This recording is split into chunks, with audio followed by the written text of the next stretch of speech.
If you want to change wallpaper on iPhone 17 Pro or Pro Max, then in that case we need to open Settings, scroll down a little bit and then look for Wallpaper option in Settings, and then we can select it.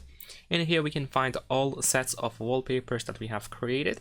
You can add a new set by choosing Add New Wallpaper below, or you can go all the way to the maximum right side in order to find the new options. We can press on this plus button. Now over here we can find some of the featured wallpapers. Some of them are available right from the get-go. Over here you should be able to find all of them. In my case, unfortunately, they seem to be loading quite slowly, but as you can see, there is some sort of selection over here. So if you happen to find something that you like, you can just simply select it.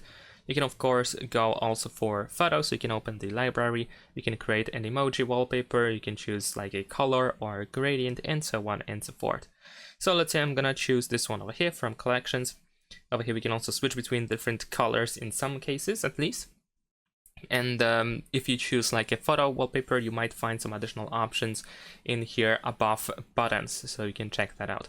We can press add in the upper right corner in order to create the set, and you can set as a wallpaper pair, so the wallpaper will be set for both lock screen and home screen. But if you want to customize the wallpaper for the home screen, then we can choose customize home screen.